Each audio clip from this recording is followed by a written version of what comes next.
Hey guys, Raymond here from the beginnerphotographypodcast.com, and today I'm showing you how to set up a proper Lightroom workflow. Let's get into it.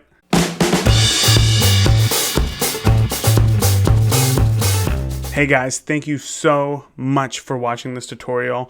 Listening and talking to a lot of wedding and portrait photographers, one thing that keeps coming up is the importance of proficiency in Lightroom.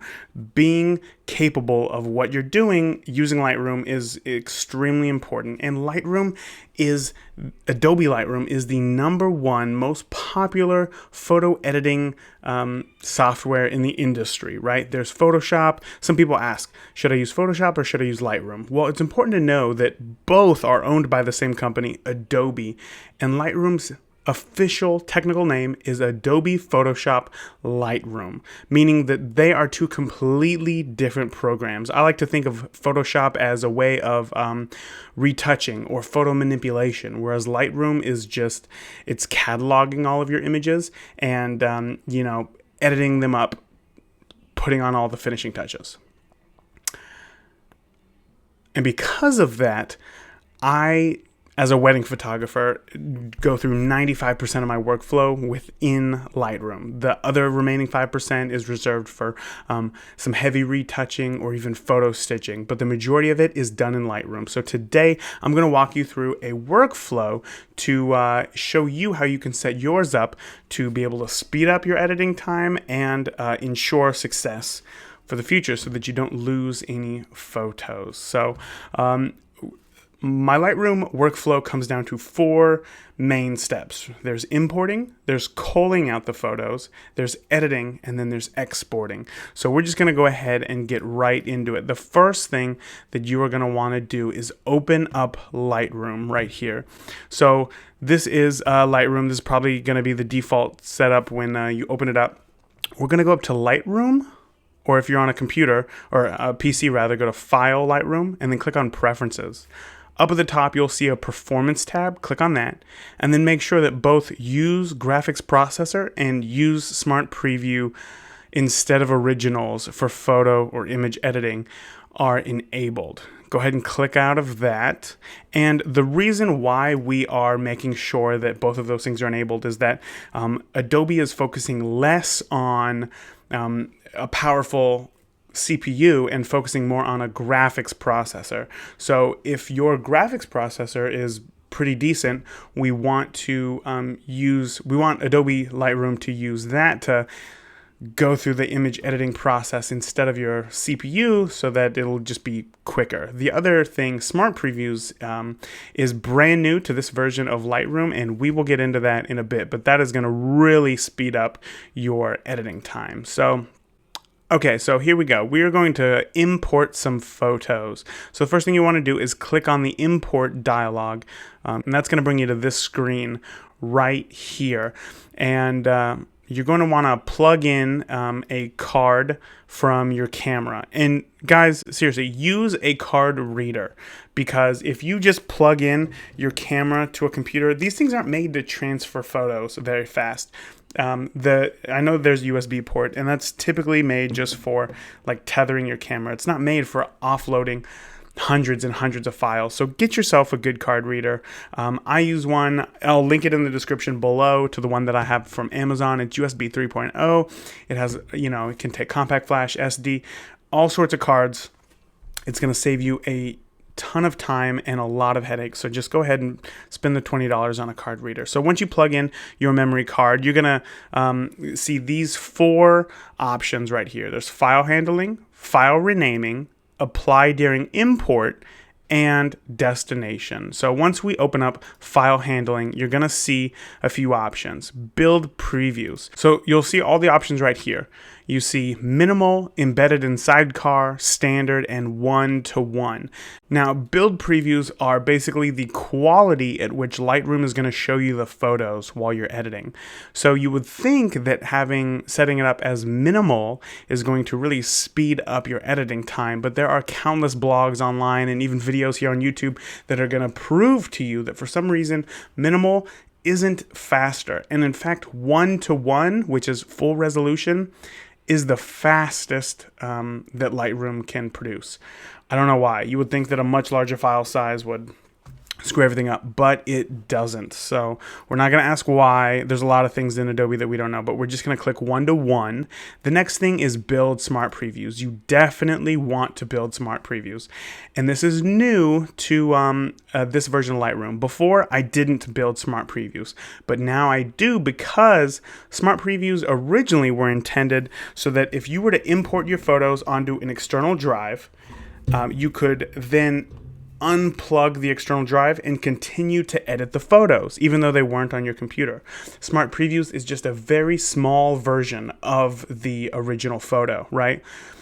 And it didn't make any sense for me because I just imported all of my photos onto my computer. However, in this version of Lightroom, you can now enable by default, which you just did in the Performance tab, to edit the smart previews instead of the original photos. And that speeds up Lightroom so fast, beyond belief. It is now like a much more speedier system. Even though it's the industry standard for a long time, it was so slow, and people always complain about it, and Adobe was just like, sorry bro, like I don't know what to tell you. But if you enable smart previews, it really helps. Now, it's only going to show you a 2-megapixel version of those photos, so you won't be able to do things like retouching or whatnot if you unplug the drive, which is why I didn't do that. But now, I believe that if you zoom in 1-to-1, it will eventually load that and enable you to be able to do any sort of retouching that you want to do, and that's super important. So we want to make sure that that is enabled. Next is make a second copy to, and we want to check that because when we are importing photos onto our computer, they're only in one location. Most likely, if you're just starting off or if you're watching this, you probably only have like 1 or 2 memory cards maybe. And when you upload the photos onto your computer, you're then going to format that memory card. Well, that means that the only place where these photos exist is on one copy on your computer. Well, if your computer dies for any reason, those photos are lost. So just to protect yourself, I have just a external hard drive. It's actually a no-name enclosure right here. I just put in a solid state drive that you can buy off Amazon. In this case, it's a Samsung Evo. And make a copy to the external drive. Just in case anything happens to your computer, you still have the raw photos. Okay? So for that, we're going to want to open up, for the location, I'm going to go over to my external hard drive, click on Weddings, click on the year that the event took place, essentially, and then create a new folder called the couple's name and then the event. And then inside of that, I do RAWs so that I know that inside of that folder is only the raw photos, because we're going to come back to this later. So go ahead and press choose, and then that is that for file handling. Next, we're going to go to file renaming. And I'm going to rename these files because there's a lot of times where, straight out of the camera, the photo is called like the date. It's always a series of numbers, the date, and then the sequence number. So 2016 hyphen 5 hyphen 15 hyphen 00312 dot raw or whatever. And that doesn't really tell you much about the photo at all. So I always rename my raw files.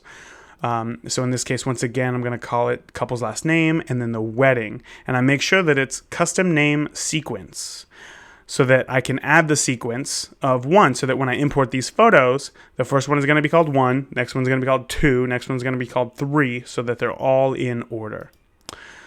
And that is it for file renaming. Next, apply during import. Apply during import is what is going to save you the most amount of time. So if you have been doing this for any time whatsoever, you probably have a preset that you like to use for your photos, or you've made one for yourself.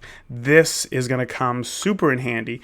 You are going to import all of the photos with that preset, okay? So that 95% of the editing is done for you when you've imported the photos, so that all you have to do is just do the minor touch-ups. at the end to complete the photos. Because remember, Lightroom isn't made to like create something that wasn't there. It's not made to like change your photos completely. That's Photoshop. What Lightroom does is finish off the photos. So therefore, you really want to get your photos right in camera. You want to make sure that your exposure is good. Your white balance is pretty much there, and your focus is good, so that when you go ahead and import these photos, you're just putting on the finishing touches before you deliver it to the client. So that is going to save you a ton of time, and that is where this comes in. So I'm going to select my preset. You'll see all the presets here, the ones that I have, my own custom R Hatfield photography import preset right there. So that is how I'm going to import my photos. Then there's other things. If you don't have a preset, then just use none and do it later, but I have one, so I'm gonna pick mine. You can also do other things like metadata and keywords, but for right now, I'm not gonna worry about that. Next is destination, and that's gonna be where you want the photos to be taken off of the memory card and put onto. And I always put them in the exact same location. I put them in my pictures folder. As you can see, so I'll go ahead and show you.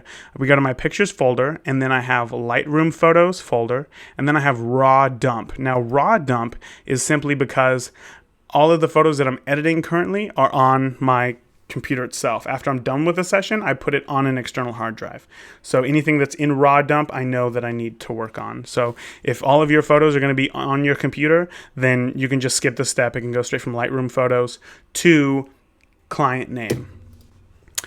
Okay, and then I'm going to go ahead and create a new folder called client name and event.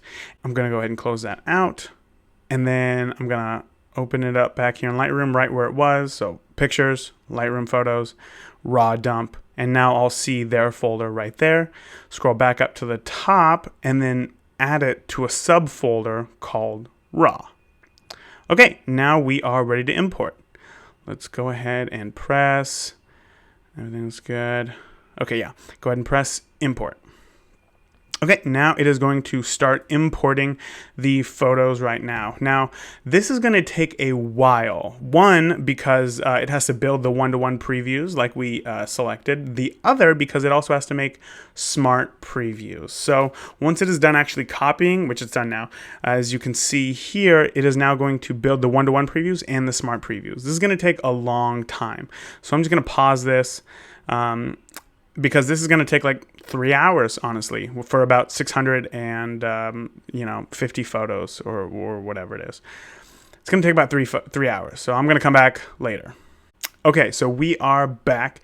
Here are the photos. And this is the point to where we are now done with importing, and we are now on to culling. And culling is selecting the photos that you want to edit, right? So here in this instance, I took over 650 photos. I'm not going to deliver all 650 of these photos. A lot of them are duplicates, a lot are out of focus, a lot are test shots. So what I'm going to do is just edit the ones that I want and edit out the ones that I don't want. So to save you a ton of time here, go up to the photo option up at the top and then click all the way about halfway down is auto advance. Okay, click on that so that when we're back in here, we're rating our photos. Every time we rate a photo, it'll just go on to the next one so that you don't have to rate it. Press the arrow key, rate that one, arrow key, rate it, arrow key. It'll just automatically advance, like I said. So what I do is when I'm rating my photos, I rate my photos that I don't want to keep, that are just going to go in the trash, as a 1. The photos that I do want to keep, that I want to edit, I rate those as a 2. Okay, and then I go through all the photos. So let's see, we'll go ahead and do this real quick.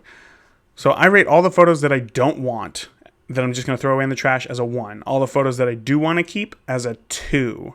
And then I just go through all the photos. This is real quick. I'm not looking at every single one. I'm not trying to, pick anything out in particular. This is just as fast as I can humanly go.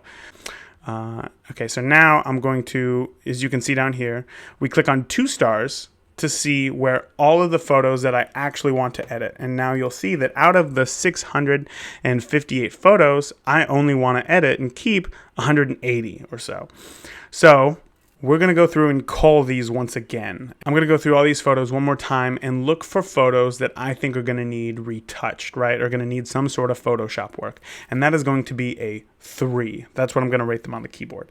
I'm not going to stop. I'm not going to edit all these photos and then, oh, this one needs retouched. Let me bring it on into Photoshop real quick, edit up, and then get back into editing in Lightroom. I'm just going to edit all of them in Lightroom all at once so that I can get one consistent edit throughout the entire wedding and then come back and see all of the 3s that I have to clean those up in Photoshop later. I'm not really going to show you what that process looks like. You can imagine. Then, after I'm done picking out all the 3s, then I'm going to go through one more time and look for 4s. And 4s are the images that I'm going to blog or, show off in a slideshow or something like that, okay? And then once I'm done with that, I'm going to go through one more time and give certain photos a 5. And 5 is going to be the best of the best. Those are going to be photos that you want on your website or your portfolio. Those are the ones that you want to show off to the world. It's just a way of finding your photos faster. Once that's done, it is time to edit. And this is not a tutorial on how to edit. I'm not going to show you, any sort of philosophy on editing or anything like that. You can figure that out on your own, figure out what settings work best for you. But regardless, once you're done editing, now we're going to get into exporting. So, so we're going to be back in the develop module because we just finished editing all the photos. We're going to go back into library, and then we're going to click on a photo and press Control A to select all of the photos from the wedding, okay? Now you're going to click on this export button right here, right above the photos. We're going to see 8 different menus, but there's really only 4 or 5 that we're going to be using today.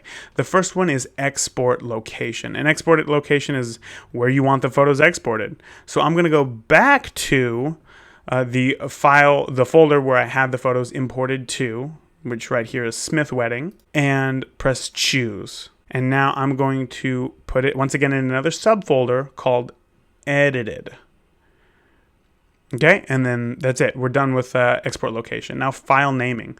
Once again, we renamed the raw files. Now we're going to rename the edited files. So I'm going to name this couple's name, the event, their wedding, and then final. We're going to once again start off with start number 1.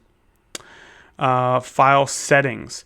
There are so many blogs on the internet that show that Lightroom has no idea what it's doing when it comes to quality of exporting photos. From 100% to 93% quality is like the exact same thing, but then 92% quality is like a 20% smaller file size. So it's just kind of all over the map. It really has no idea what it's doing. However, if you head over to beginnerphotographypodcast.com or you just click in the description below, I'll have a link to the blog. I have a screenshot of 2 of the exact same photos, one of them exported at 100% quality and then one of them exported at 65% quality. And I'd love for you to tell me which one is which because I can't tell the difference and I do this for a living. It is such a small detail that your clients will never know. And the 100% exported file is like 13 megabytes and the 65% exported file, the 65% quality exported file is I think under 3. It's like 2.4 or something like that. Crazy smaller. And when you're exporting hundreds of photos, all of that space saving is really going to add up. So we'll just put quality at 65 right here. And then we're going to scroll down here to image sizing. So I'm going to click on long edge and I want so there's a bunch of options right here, but I want long edge so that it's all consistent. Okay, so long edge, I want it to be 5,000. And 5,000 is going to give me about a 15 megapixel photo. 15 megapixels for me is more than fine. It's going to be enough that the couple or the client can, print off an 8x10 if they decided to. And also not too big that Facebook is going to be like, whoa, hold on here, man. What is going on? And remember, we're not talking about exporting photos for your website or anything like that. This is just for the couple. So, okay. And then last is post-processing, which is literally what do you want Lightroom to do after it has processed all the photos. And what I want it to do is show the folders in the Finder. And the reason why I want it to do this is because I want to know exactly, just at a glance, when the export is done. I want to be able to look at it And we'll go ahead and press export here. I want to go ahead and just at a glance, because I know this is going to take a while, know that it's done. Because once it's done, I'm going to be uploading it to, Pixieset to be able to send to the client. I'm going to be putting it on a USB. I'm going to be working. Like, I'm not done with the photos yet when it's done exporting. So I just want to get right back to work. Okay, we are done exporting those files right here. Now you can see that they're all in order. So now we're going to put all these photos also on the external hard drive with the RAWs, so that we have a backup of both RAWs and the edited files. So just go ahead and open up your external drive, head over to the folder, and then add in edited. And that is my Lightroom workflow for beginners. If you guys had any questions, feel free to email me at beginnerphotographypodcast@gmail.com. I hope that you guys got some sort of value out of this. I think that I really wish that I had this when I first started out, because every tutorial that I watched was just focused purely on the experts and showing me like every detail that meant nothing to me, every feature of Lightroom that I would never ever use, and still to this day don't. This is just to get a good workflow going so that you can then build off of that. But when you're first starting, this is all that you need. And that's it. You are now ready to start uploading photos to Facebook and show them off to friends and email them and even print them. Do whatever you want with them. And that's it. Guys, I hope that you really enjoyed this. Again, Raymond from Beginner Photography Podcast. If you want more tutorials like this, let me know. Give me a thumbs up below. Rate, subscribe to the podcast here on YouTube and on iTunes, Stitcher, Pocket Cast, wherever you want to. I'm always interviewing top photographers to try to pick their brain and figure out everything that I wish that I knew when I started out. So guys, once again, thank you for joining me. I hope that you enjoyed this. I will see you next time. Later.